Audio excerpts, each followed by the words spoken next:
আজকে 2025 সালের 9th April 2025 সালের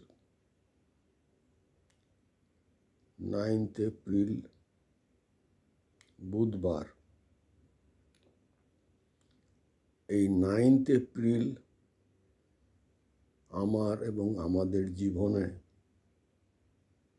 একটি বিশেষ মাইলস্টোন, সেটাই আমি স্মৃতিচারণ করে বলে রাখতে যাচ্ছি। আমার বর্তমান বয়স প্রায় 82 বছর। আমি কলহন কুমার সান্যাল, থাকি বর্তমানে গুরুগ্রামে। আমার স্ত্রী মনিকা সান্যাল 7th ফেব্রুয়ারি 2014 সালে শিবলোকে চলে গেছেন। এটা ব্যাকগ্রাউন্ড। আমার স্ত্রী অত্যন্ত ভালো ছাত্রী ছিলেন। যখনকার কথা বলতে চলেছি সেটা 1967 সালের 9th এপ্রিলের কথা যখন বলতে চলেছি, তখন আমার স্ত্রী যাদবপুর ইউনিভার্সিটিতে অঙ্ক নিয়ে ফাইনাল ইয়ারে ক্লাস করছেন, MA ক্লাসে। আর আমি নিজে মেকানিক্যাল ইঞ্জিনিয়ারিংয়ের BME, ব্যাচেলার অফ মেকানিক্যাল ইঞ্জিনিয়ারিংয়ের কোর্সের ফাইনাল পরীক্ষা দিতে চলেছি 9th এপ্রিল। যে ডেটটা, তার থেকে মাত্র 12 দিন পরে, 9th এপ্রিল 1967, তার থেকে 12 দিন পরে আমার নিজের ফাইনাল পরীক্ষা। তখন আমাদের একটা সিরিয়াস ডিসিশন নিতে হয়েছিল। আমার স্ত্রী অত্যন্ত ভালো ছাত্রী ছিলেন, ন্যাশনাল স্কলারশিপ পেতেন। তখনকার দিনে হায়েস্ট স্টুডেন্টদের ভেতর মাসে 200 টাকা।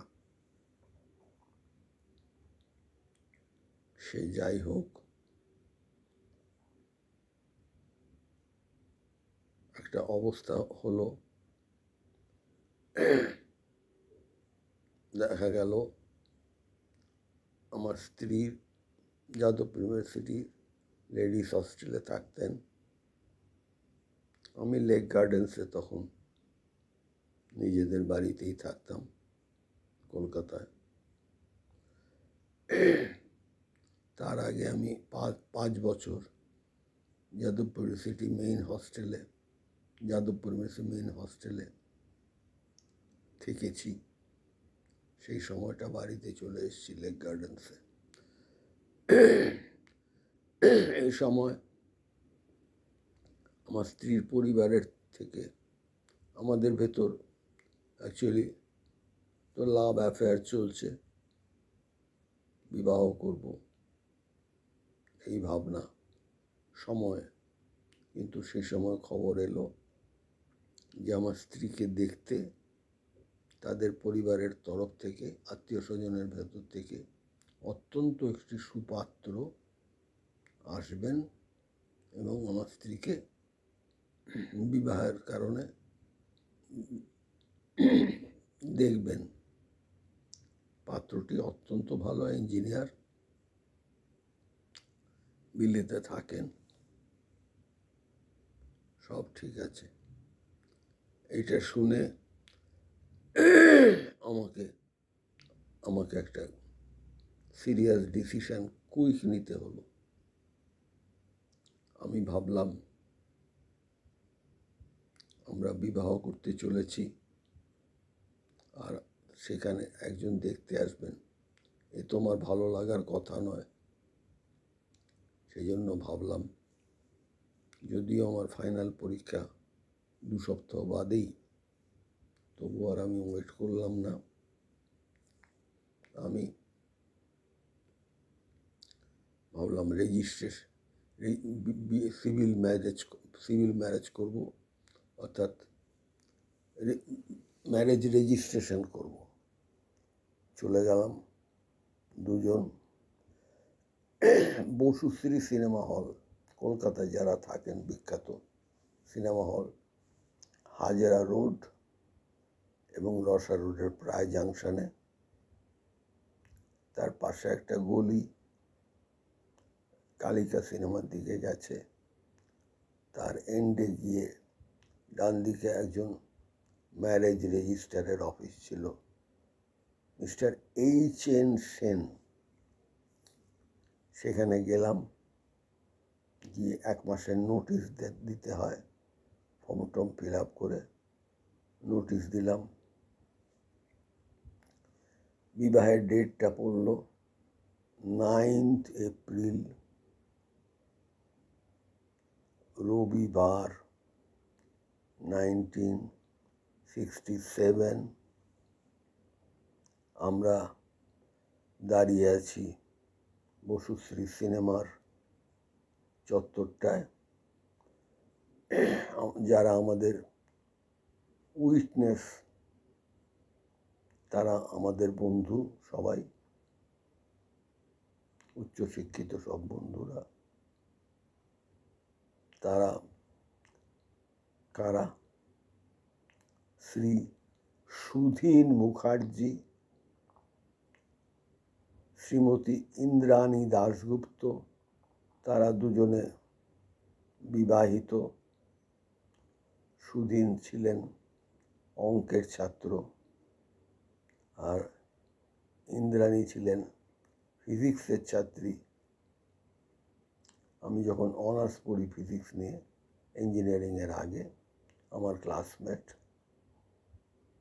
আর শ্রীমতী দীপ্তি ঘোষ, তিনি ওই মেয়েদের হস্টেলে থাকেন, ইংলিশের ছাত্রী, MA ক্লাসের। এরা 3 জন আসবেন, তারা এলেন এবং আমরা ওই ম্যারেজ রেজিস্টারের কাছে উপস্থিত হলাম এবং প্রসিডিওরে বলে, সেটাই বলতেও হলো, I take you as my lawful wife. আমার স্ত্রী বললেন, I take you as my lawful husband। এবং প্রসেস কমপ্লিট হলো।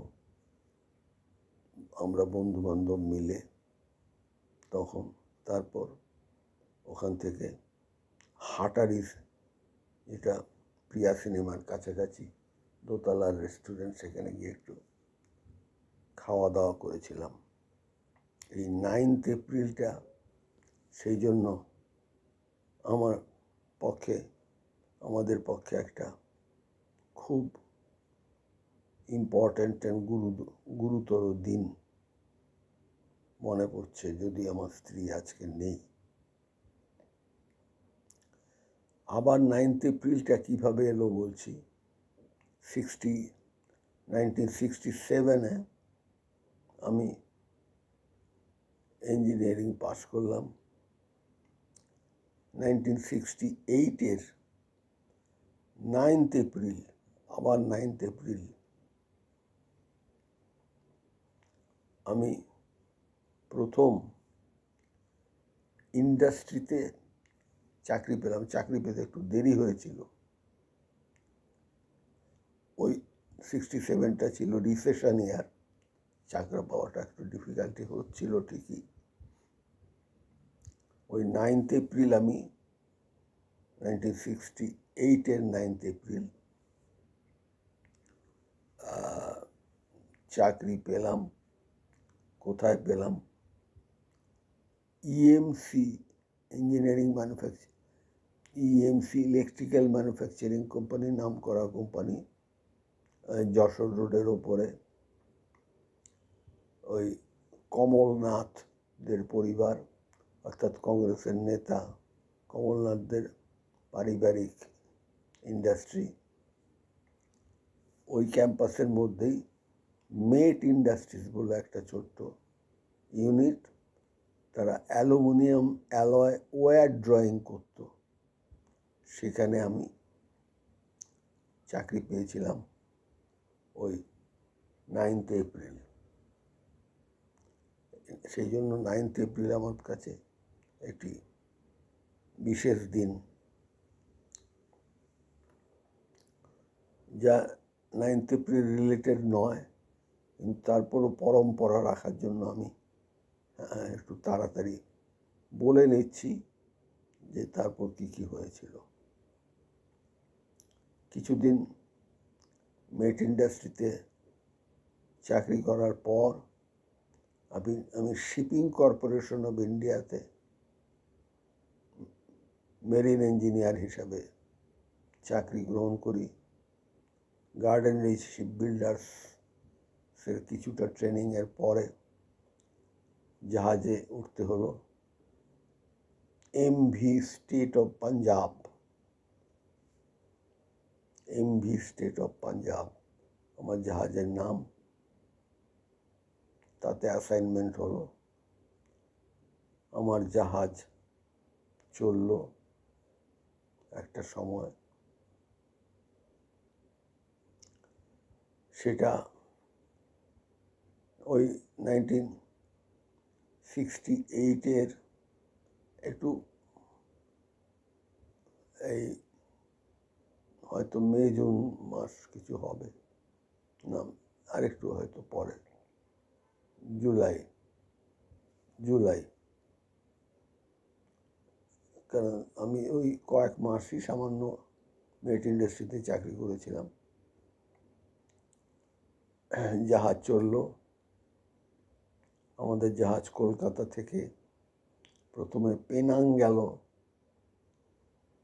সেখান থেকে সিঙ্গাপুর গেল, তারপর সেখান থেকে অস্ট্রেলিয়ার ব্রিসবেনে গেল, ব্রিসবেন, তারপর মেলবোর্ন, তারপর সিডনি, মাঝে ওই মেলবোর্নের নিচে যে ছোট্ট দ্বীপটি আছে অস্ট্রেলিয়ার, হুবার্ট, সেখানেও গিয়েছিলাম। তাসমানিয়া, সেখানেও গিয়েছিলাম।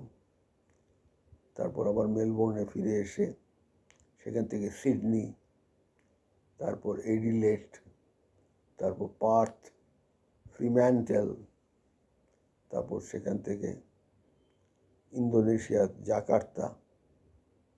জাকার্তা থেকে আবার সিঙ্গাপুর হয়ে কলকাতায় ফিরে এসেছিলাম এবং চাকরি পরিত্যাগ করেছিলাম। আমার আর সব ভালো লাগেনি। তারপর ম্যারিড পার্সন, অলরেডি মন খারাপ। চাকরি ছেড়ে দিয়ে যাদবপুর ইউনিভার্সিটিতে এমএমই মাস্টার অফ মেকানিক্যাল ইঞ্জিনিয়ারিংয়ে ঢুকেছিলাম, কমপ্লিট করেছিলাম। কমপ্লিট করার পর দুর্গাপুরের 1973-তে 1 জুন দুর্গাপুরের সেন্ট্রাল মেকানিক্যাল ইঞ্জিনিয়ারিং রিসার্চ ইনস্টিটিউটে সায়েন্টিস্ট হিসেবে জয়েন করি। তারপর সেখানে 31 বছর চাকরি করেছিলাম। 31 বছর। সেই সময় বিশেষভাবে ওখানকার প্রাইভেট সেন্টার রামকৃষ্ণ মিশনের শ্রীরামকৃষ্ণ বিবেকানন্দ সেবাশ্রম, তাদের সাথে যুক্ত হই, মেম্বারও হই, পার্মানেন্ট যুক্ত হয়েছিলাম। 20 বছর সেখানে প্রতি বুধবার আরতির পরে কথামৃত পাঠ করতাম। 20 বছর করেছি।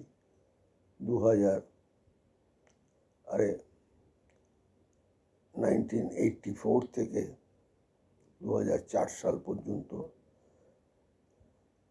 তারপর 2004 সালে রিটায়ার করি। রিটায়ার করে গুরুগ্রামে এসে বসবাস শুরু করি। স্ত্রী ওই 2004 থেকে 2014 পর্যন্ত ছিলেন। তারপর 50 বছর বিবাহিত জীবন, হঠাৎ করে কার্ডিয়াক অ্যারেস্টে আমার স্ত্রী চলে গেলেন। আমি এখন সম্পূর্ণ একা। আমার স্ত্রী হচ্ছে মনিকা সান্যাল। আমার একটি মেয়ে রাজতরঙ্গিনী ব্যানার্জি, মানে রাজতরঙ্গিনী সান্যাল ছিল।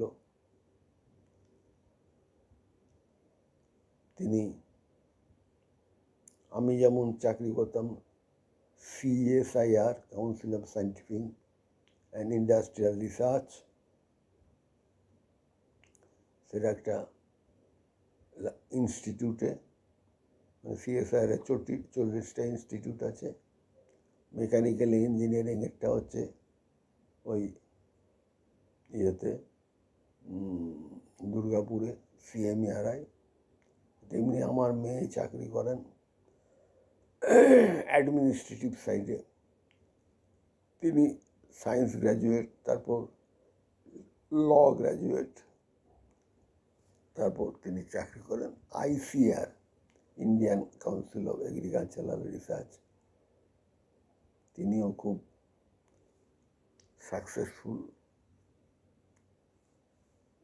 সাকসেসফুলি চাকরি করছেন। যখন এন্ট্রি নিয়েছিলেন ICR-এ, তখন সর্বভারতীয় পরীক্ষায় প্রথম হয়ে ঢুকেছিলেন। আজকে তিনি অ্যাডমিনিস্ট্রেটিভ ব্রাঞ্চে, ডিরেক্টর, উনি একজন ডিরেক্টর, খুব ভালো আছেন, চমৎকার চাকরি করছেন। আমার নিয়মিত খবর রাখেন। প্রতি কলকাতা, দিল্লিতে থাকেন, আমি গুরগাঁওতে থাকি। প্রতি রাত্রে তিনি আমার খবর নেন। আমার চোখে গ্লুকোমা আছে, জিজ্ঞেস করেন। আমার মেয়ের কথা বলছি, রাজতরঙ্গিনী, জিজ্ঞেস করেন আমি ওষুধ দিয়েছি কিনা, কারণ ওটা দিতেই হবে চোখটাকে বাঁচাবার জন্য। এইসব কথা মনে পড়ছিল। 9 এপ্রিল ডেটটাকে মনে করে, এবং বর্তমানে আমি পৌঁছালাম, এই আছি, এখন কোনো রেকর্ড করছি। এরপরে এটাকে ইউটিউব করে রেখে যাব। যদি কারো দরকার মনে করেন শুনবেন, না দরকার বলেন না শুনবেন। আমি বর্তমানে অপেক্ষা করে আছি ঠাকুরের ফাইনাল কল আসবে। ঠাকুর মানে শ্রীরামকৃষ্ণের ফাইনাল কল আসবে, হরি ওম রামকৃষ্ণ, হরি ওম রামকৃষ্ণ, হরি ওম রামকৃষ্ণ। রামকৃষ্ণ লোকে যাওয়ার জন্যে আমি তার জন্য প্রতি মুহূর্তেই তৈরি আছি। আর জগতের জন্য প্রার্থনা আমার একমাত্র চেষ্টা। বারবার আমি এই কথাটা বলেই শেষ করি আমার ইউটিউবের চেষ্টা করি। স্বামী বিবেকানন্দের মন্ত্র, live for others, live for others, live for others করলে কি হবে? আমরা প্রকৃত স্বাধীন হতে পারবো। আর প্রকৃত স্বাধীন হতে পারলে প্রকৃত শান্তিতে জীবন কাটাতে পারবো। এবং আমি যদি লিভ ফর আদার্স করি তাহলে সারা পৃথিবী আমার জন্য লিভ ফর আদার্স করবে। শ্রীরামকৃষ্ণকে বুকে নিয়ে আমি শেষ করছি। ওম স্থাপকায় চ ধর্মস্য সর্বধর্মস্বরূপিণে অবতার বরিষ্ঠায় রামকৃষ্ণায় তে নমঃ। यथाग्ने दहिका शक्ति रामकृष्णे स्थिता हि जा सर्वविद्या स्वरूपां तं शारदां प्रणमाम्यहम्। नमः श्री ज्योतिराजाय विवेकानंद सूरये सच्चित सुख स्वरूपाय स्वामिने तापहारिणे। আমি শ্রীরামকৃষ্ণ এই নামটি ছাড়া নিঃশ্বাস নিতেও ভালো লাগে না। ওম শ্রীরামকৃষ্ণার্পণমস্তু।